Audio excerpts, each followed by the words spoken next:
अस्सलाम वालेकुम नाजरीन, मैं हूँ डॉक्टर सहर चावला फिर से आपकी खिदमत में हाजिर एक और इन्फॉर्मेशनल वीडियो के साथ। आज का जो टॉपिक है, जितनी ज़्यादा पर्सनल इंटरेस्ट मेरा इस बात पे है कि मैं आप सबको अवेयरनेस दूँ कि शुगर हमारी सेहत के लिए किस कदर ख़राब है, उतना ही ज़्यादा इंटरेस्ट मेरा इस बात पे भी है कि मैं आप सबको ये अवेयरनेस दूँ कि हमारी स्लीप की क्वालिटी और वो आवर्स जिसमें हम स्लीप लेते हैं वो हमारी सेहत के लिए कितना इंपॉर्टेंट है, और अगर हम अपनी स्लीप की क्वालिटी और उसकी टाइमिंग्स पर ध्यान नहीं देते तो हमारी सेहत पर कितने मुज़र असरात डाल सकती है। बात स्टार्ट सिर्फ मैं यहाँ से करती हूँ कि हमें से बहुत सारे लोगों को ये पता भी नहीं होगा कि हमारी इरिटेबिलिटी की ज़िम्मेदार, हमारी बैड मूड की ज़िम्मेदार, अगर हम ब्लड शुगर के मरीज़ हो रहे हैं उसकी ज़िम्मेदार, अगर हमारा वज़न बढ़ रहा है उसकी ज़िम्मेदार, अगर खुदा न खास्ता हमें 40s लेट में जाके या 50s में जाके कोई हार्ट प्रॉब्लम हो गया है, कोई और ब्लड प्रेशर का डिजीज़ हो गया, उसकी ज़िम्मेदार हमारी पुअर स्लीप हाइजीन हो सकती है। जी हाँ, तो आज की वीडियो हमारे पास इसी चीज़ की अवेयरनेस को लेकर है कि आपके पास एक अच्छी स्लीप क्वालिटी कितनी ज़्यादा इंपॉर्टेंट है, और अगर आप अपने स्लीप के सर्टिफाइड आवर्स और वो आवर्स जो अल्लाह ताला चाहता है कि आप सो के गुजारें उनको मिस करते हैं तो आपकी सेहत पर क्या मुज़र असरात पेश करते हैं, और उसकी अगर आपकी स्लीप का क्या क्या प्रॉब्लम आ रहा है, उसका न्यूट्रिशन से क्या क्या रिलेशन हो सकता है, किस न्यूट्रिशनल कमी की वजह से हो सकता है, और उसकी पॉसिबल एक टेम्प्रेरी सोल्यूशन आपके पास क्या हो सकती है, क्योंकि परमानेंट सोल्यूशन तो सिर्फ अपनी आदत की मरम्मत ही है, इसके अलावा किसी भी चीज़ की परमानेंट सोल्यूशन नहीं है जब तक आप अपनी आदत ठीक नहीं करते हैं। अब अक्सर ऐसा होता है कि आप लोगों में से बहुत सारे लोगों ने नोट किया होगा कि रात के 9 साढ़े 9 बजे आपको नींद आ रही होती है, लेकिन अगर आप उस टाइम आपको लगता है कि अगर अभी मैं लेटा तो मैं सो जाऊंगा, लेकिन उस टाइम अगर आप अपनी स्लीप को इग्नोर करते हैं तो थोड़ी देर बाद आपकी नींद बिल्कुल उड़ जाती है और उसके बाद रात के 2 ढाई 3 बजे तक आपको नींद नहीं आती है। बहुत सारे लोग मेरी इस बात से रिलेट कर पाएंगे। ये बड़ी ही डेंजरस प्रैक्टिस है करने को। इसकी रीज़न अब मैं आपको बताती हूँ। यूजुअली हमारी जो स्लीप होती है वो आपके पास 4 वेव्स में होती है, और इन 4 वेव्स को आप सर्केडियन वेव्स कहते हैं। जब आप अपनी सर्केडियन पहली वेव मिस कर लेते हैं तो उसके बाद यू हैव टू वेट जब तक आप अपनी दूसरी वेव कैचअप नहीं कर पाते, और ये वजह है कि आपको नींद नहीं आती। पहली वेव कैचअप करना क्यों ज़रूरी है, और पहली वेव को कैचअप करने के लिए जो आपके सोने का आइडियल टाइम है वो मैक्सिमम रात के 9 से 10 या कह लें 10:30 से पौने 11 के बीच होना चाहिए। वो इससे ज़रूरी है क्योंकि आपने REM फेज़ ऑफ स्लीप पास करना होता है। जो आपके पास REM rapid eye movement phase of sleep है, हमारी डॉक्टर्स की लैंग्वेज में इसको कहा जाता है, ये आपके पास सुपरफिशियल स्लीप होती है जिसमें आपको विविड ड्रीम्स होती है और मोस्टली आपको ऐसा लगता है जैसे आप अवेक हैं। एक बार जब आप इस स्लीप फेज से सरपास कर जाते हैं, आप एंटर हो जाते हैं डीप डेल्टा फेज़ में। ये वो फेज़ है जिसमें अल्लाह ताला आपके पास वो सारे प्रोसेसेस एक्टिवेट करता है जो कि बॉडी की रेस्टोरेशन को लेके, बॉडी की रिपेयर को लेके, बॉडी में उन हार्मोन्स की एक्टिवेशन, उन केमिकल्स की एक्टिवेशन को लेके जो आपके हेल्थ के लिए अच्छे हैं ज़रूरी होता है। सबसे ज़्यादा ज़रूरी हार्मोन जो हमें डेल्टा वेव में मिलता है वो होता है आपका ग्रोथ हार्मोन। बच्चों में जहां आपके पास एक ग्रोथ हार्मोन उनकी ग्रोथ के लिए इंपॉर्टेंट है, जवानों में और जो लोग जवान हो चुके हैं उनके लिए एक एंटी एजिंग हार्मोन है। जो लोग अपना वेट मेंटेन करना चाहते हैं, वेट लूज करना चाहते हैं, बड़ा ही ज़बरदस्त फैट बर्निंग हार्मोन है। जो लोग आपके पास एथलेटिक तबीयत के मालिक हैं और इस प्रोफेशन से एसोसिएटेड हैं, आपके पास एक्सरसाइज और वर्कआउट के बाद जो रिकवरी होती है, जो रिपेयर होता है, ग्रोथ हार्मोन बड़े खूबसूरत तरीके से उसमें आपके पास इन्वॉल्व है। तो कहने का मकसद ये है, अगर आप डेल्टा वेव में एंटर नहीं हो रहे हैं तो आप रात को ग्रोथ हार्मोन जो कि बनता सोते वक्त है ज़्यादा अमाउंट में, उसको नहीं बना पा रहे हैं, और अगर आप एक्सरसाइज में इन्वॉल्व हैं तो आपका जो ग्रोथ का वर्कआउट है, जो रिपेयर है, वो ठीक नहीं हो रहा। तो सबसे पहले तो जिन दिनों आपको नींद अच्छी नहीं आ रही उन दिनों अपनी एक्सरसाइज रूटीन को थोड़ा सा हल्का कर लिया करें। अब क्या आपके पास सिम्टम्स हैं जिसकी वजह से आपको नींद अच्छी नहीं आ रही है और वो किन न्यूट्रिशनल प्रॉब्लम्स के साथ एसोसिएटेड होता है। बहुत सारे लोगों ने ये चीज़ वो फेस करते होंगे कि या तो वो लेटते हैं तो उनको नींद आती ही नहीं है, या फिर जब अलार्म बजने वाला होता है उससे 1 घंटा पहले अच्छी नींद आती है और जब वो उठते हैं तो बहुत एग्जॉस्टेड होते हैं। ये आपके पास ज़्यादातर मिनरल्स की कमी से होता है। कैल्शियम, मैग्नीशियम, पोटेशियम, इन सब मिनरल्स की आपके पास कमी से होता है, और ये कमी ऑफ मिनरल्स आपके पास तब भी हो सकती है जब बॉडी ज़रूरत से ज़्यादा अल्कलाइन है। उसकी निशानी ये कि आपको बहुत ज़्यादा मसल क्रैम्प्स भी होंगे। अगर आपके पास बॉडी ज़रूरत से ज़्यादा अल्कलाइन है तो जो कैल्शियम, मैग्नीशियम और पोटेशियम है ये अगर बॉडी में मौजूद भी हों तो ये एक्ट नहीं कर पाते। एप्पल साइडर विनेगर की कंजम्पशन एक इसका अच्छा टेम्प्रेरी सोल्यूशन है बॉडी के पीएच को, अगर ये प्रॉब्लम बॉडी के पीएच की डिस्टर्बेंस की वजह से है तो। अगर आप रात को सोते हैं और उसके बाद 2 बजे आपकी आंख खुल जाती है और 2 बजे आप इतने ज़्यादा एक्टिव हैं जितने आप सुबह 8 बजे भी एक्टिव नहीं हैं, तो इसका मतलब ये है कि इस वक्त आपकी बॉडी में कॉर्टिसोल, जो कि इस वक्त सबसे कम होना चाहिए, वो आपकी बॉडी में ज़्यादा है और इसी वजह से आप अलर्ट और एक्टिव हो गए हैं। कॉर्टिसोल को बॉडी में कम कैसे किया जाए अननेसेसरी लेवल्स को, और जिस टाइम ना होने चाहिए, उस पर मैं अपने यूट्यूब के चैनल पर पूरी वीडियो कर चुकी हूँ, आप उसको क्लिक करके वो सुन सकते हैं।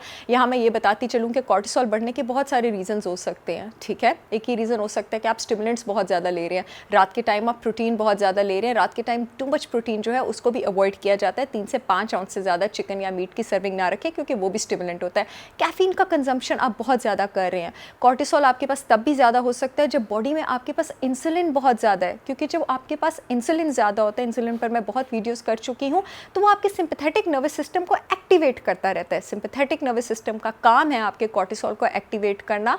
और इसके अलावा कॉर्टिसोल आपके पास तब भी ज़्यादा हो सकता है जब आप बहुत ज़्यादा स्ट्रेस ले रहे हैं, टेंशन ले रहे हैं, आप इलेक्ट्रोमैग्नेटिक डिवाइसेस का, मोबाइल फ़ोन का, इन चीज़ों का बहुत ज़्यादा इस्तेमाल कर रहे हैं।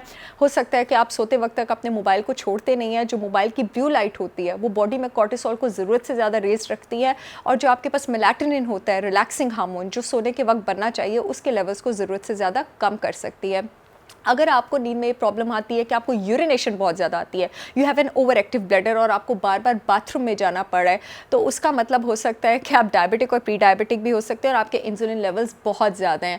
आपकी ब्लड शुगर लेवल कंट्रोल का और एक ओवर एक्टिव ब्लैडर का आपस में बहुत इंटेंस ताल्लुक है। जो आपके पास ज़रूरत से ज़्यादा इंसुलिन होता है वो आपके पास डेफिनेटली आपकी सिंपैथेटिक नर्वस सिस्टम को एक्टिवेट रखते हैं, एंड ये आपको एक अर्ज देता है कि आपको बार बार वॉशरूम जाने की, आपको बार बार यूरिनेट करने की जो ज़रूरत है वो महसूस होती है। और इंसुलिन के लेवल्स आपके पास इसलिए भी ज़्यादा हो सकते हैं कि आप बहुत ज़्यादा शुगर ले रहे हैं।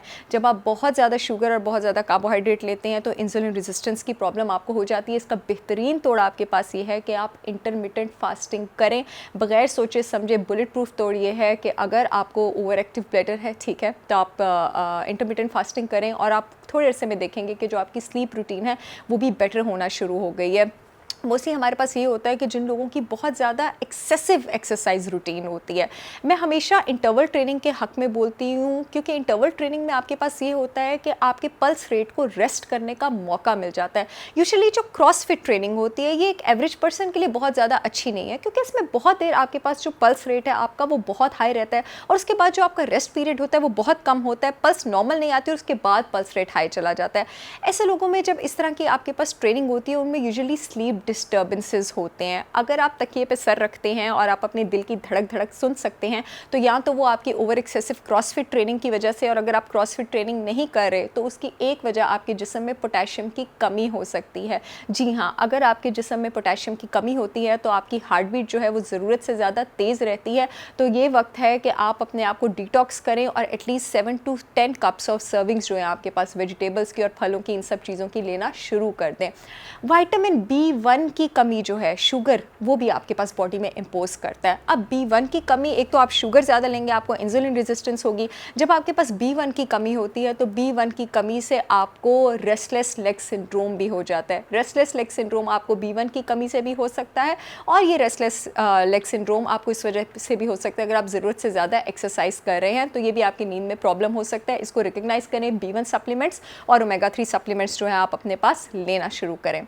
एक और चीज़ होती है आपके पास obstructive sleep apnoea. Obstructive sleep apnoea एक ऐसी कंडीशन है जो ज़्यादातर आपके पास ओबीज, ओवरवेट लोगों में देखा जाता है कि सोते सोते उनको लगता है उनका सांस रुक रहा है। एक्सेसिव शुगर जब आप लेते हैं तब भी आपको ऑब्स्ट्रक्टिव स्लीप एपनिया हो सकता है, क्योंकि ये ओबेसिटी से आपके पास रिलेटेड है, और विटामिन B1 की कमी से भी आपके पास ऑब्स्ट्रक्टिव स्लीप एपनिया हो सकता है। कॉर्टिसोल अगर आपकी बॉडी में ज़्यादा है तो उसका एक टेम्प्रेरी सोल्यूशन ये भी है कि आप विटामिन D3 के सप्लीमेंट्स लेना शुरू कर दें, लेकिन इन द लॉन्गर रन जो है आपको अपने कॉर्टिसोल लेवल्स को मैनेज करना पड़ेगा। कैसे, मैं ऑलरेडी बता चुकी हूँ कि उसकी वीडियो दे चुकी हूँ अपने चैनल पे।